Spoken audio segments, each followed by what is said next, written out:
Begasten, ladies and gentlemen, brothers and sisters on the path.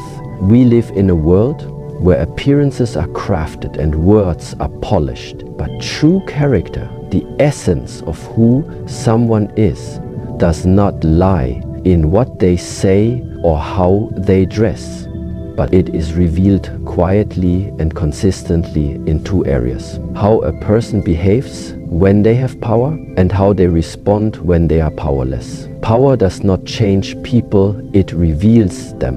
And this simple truth often escapes us because we are too focused on the external transformation that power seems to bring about.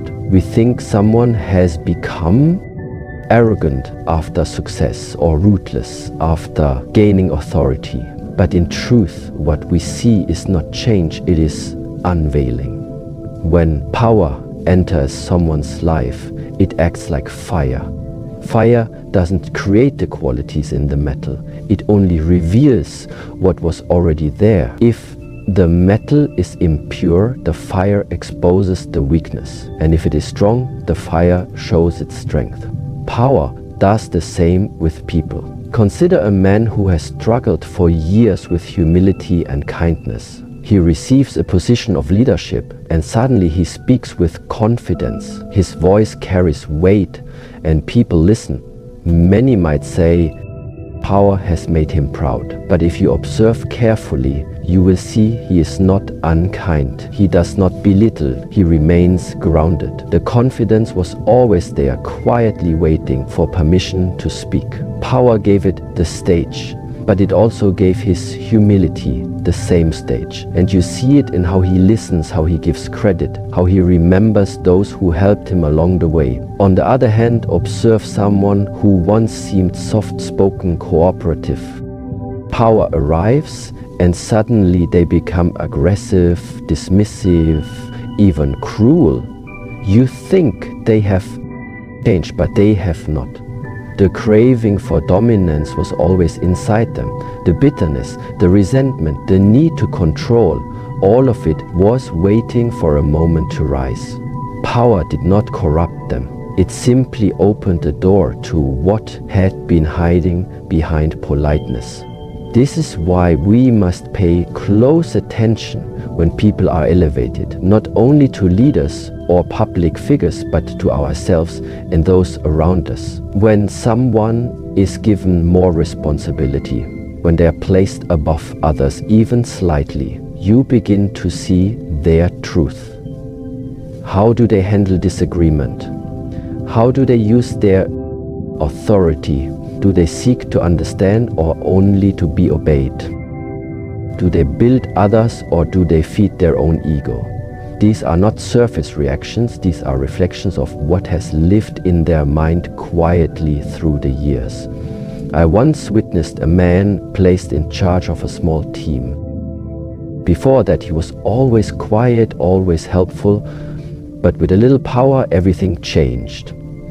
He no longer listened. He no longer greeted people with warmth. He started using fear to control and took pride in reminding others of their mistakes. It was sad to see, but also enlightening because it reminded me that many people wear masks and power removes them. It strips away the need to pretend and reveals the inner architecture of a person's character. That is why in spiritual disciplines, and especially in Shaolin teachings, we do not admire power for its own sake. We admire those who remain the same in silence and in applause, in hardship and in success. To remain steady when the world tries to lift you or crush you, that is strength. Power is like wind. It can lift a balloon or tear down a tree. The balloon rises quickly because it is hollow. The tree remains because its roots are deep. Ask yourself, which one are you becoming? And if you are ever in a position of power, even the smallest amount, remember that every action you take will reveal your training, your discipline, your values, how you speak to those who cannot speak back, how you act when others depend on you, how you decide when everyone watches in silence. All these are mirrors. They reflect your essence, not your image. In the monastery, we are taught that to lead is to serve, that the leadership is not about control, it is about responsibility. The higher you go, the deeper you must bow. This is why we sweep the temple floor, regardless of rank, why we share meals in silence, and why the master is often the first to rise and the last to sleep. Because in power lies temptation, and only humility can balance it. Only mindfulness can keep it from turning into poison. So when you meet someone who has power and they are still kind, still respectful, still listening, still learning, know that you are looking at someone who has trained their mind well. Because the natural reaction to power is self-importance, and the trained response is self-awareness. There is no shortcut to that. No meditation, no reading, no philosophy can replace the long, slow work of observing yourself in every small moment. The discipline of catching the ego when it speaks quietly in your ear telling you that you are better, more worthy, more right. That voice is not the truth. It is the test. The way a person treats others when they don't have to be kind is more important than the way they behave when kindness is expected. And the way someone uses power when no one can stop them tells you everything about who they are when no one is watching. Powerlessness strips away the mask and shows us something that even success cannot reveal. It shows us how deeply someone has worked on their inner world. When a person is powerless, when they have nothing to gain, when their status is gone and their comforts removed, you begin to see the raw version of who they truly are. It is easy to appear calm when life flows your way.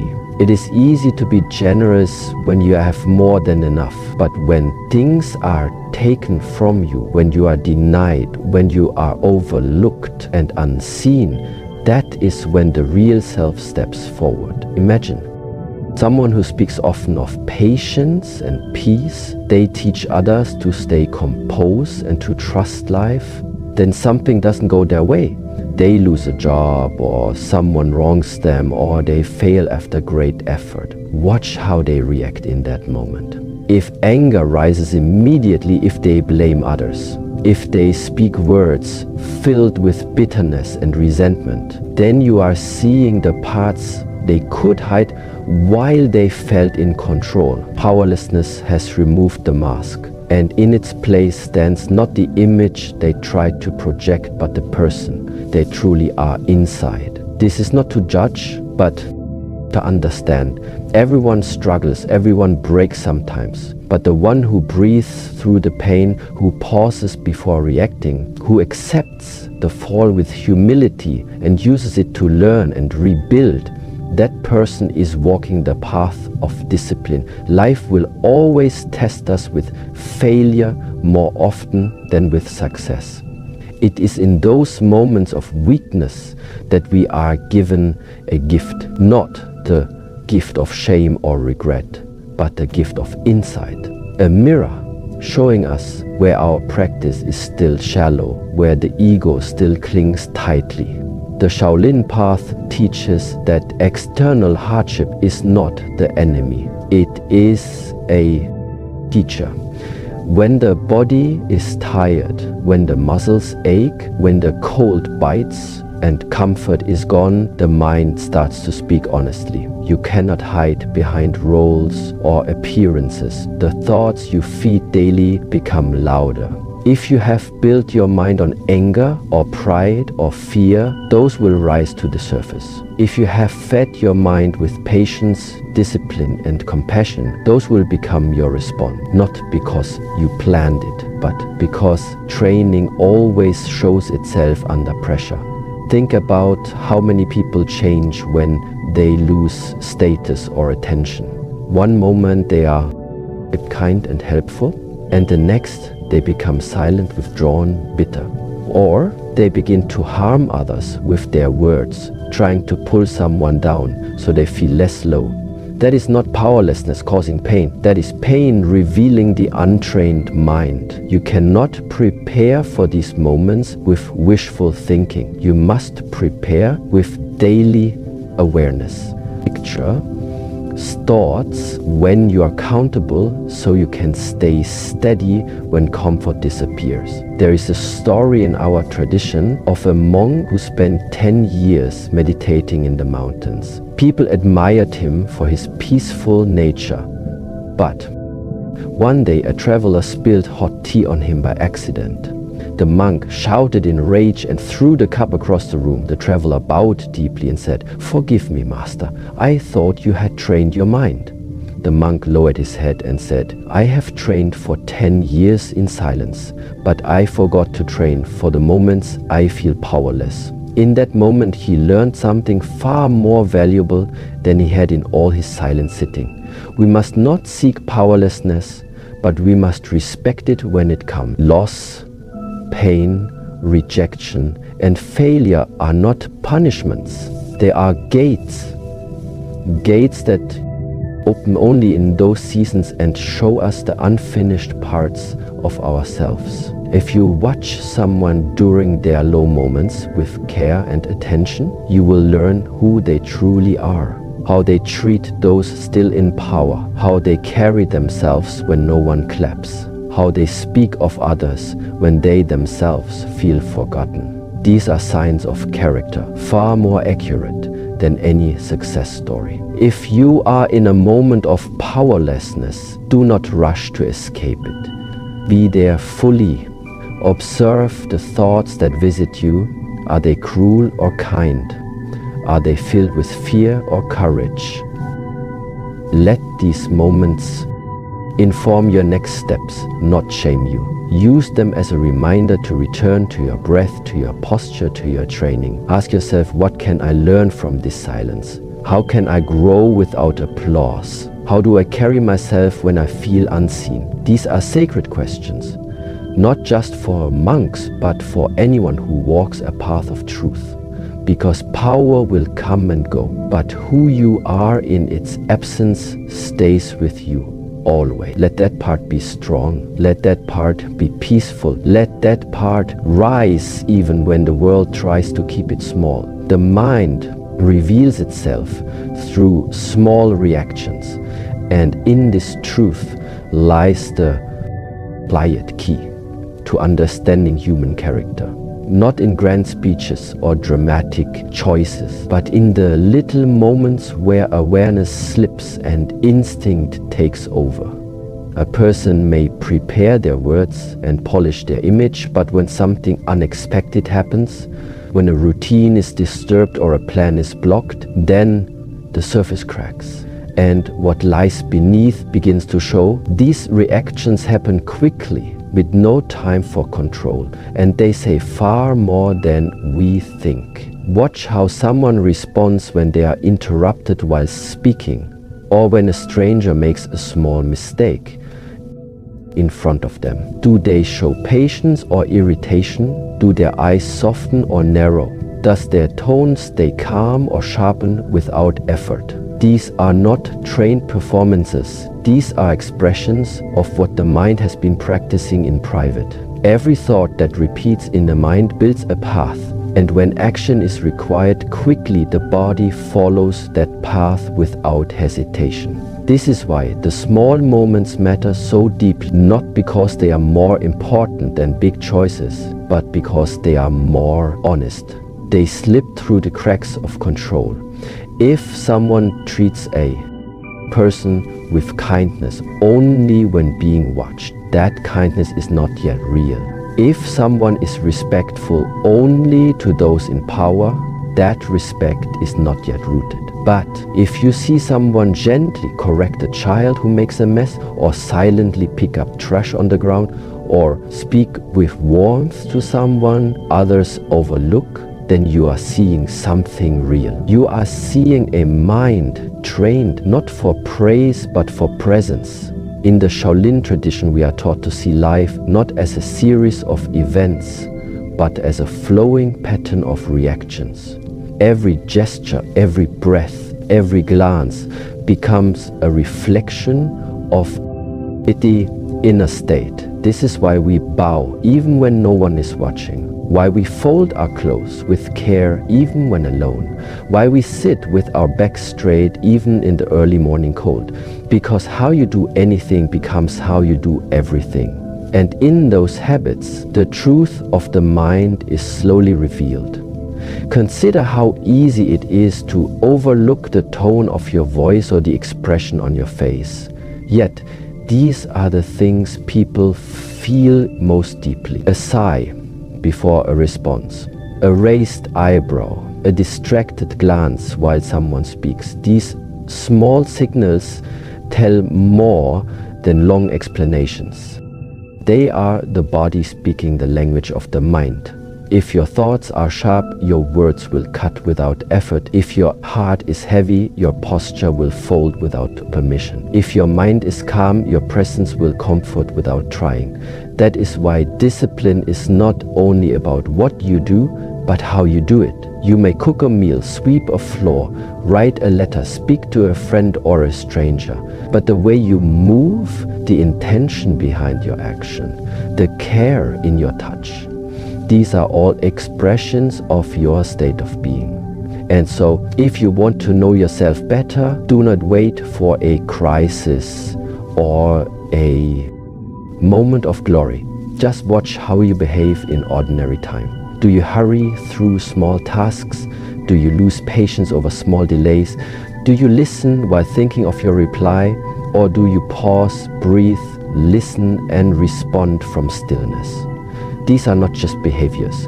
They are signs of your relationship with your own mind.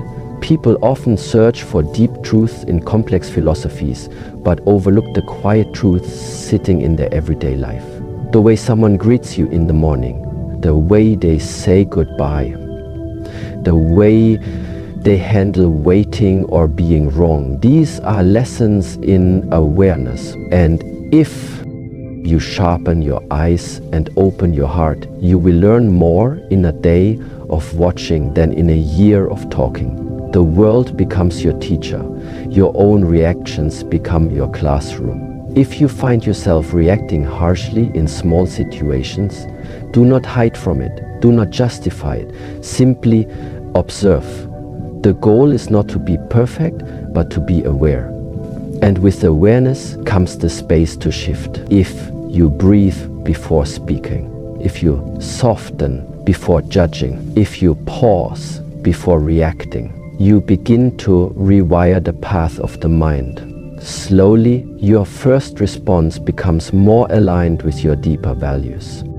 Not because you force it, but because you have trained it. This is why inner training is not about escaping the world. It is about showing up in every moment with presence. If you can carry calm into a crowded street, you have trained well. If you can remain kind in the middle of misunderstanding, you have walked far. If you can respond with grace when no one expects it, you have become a light.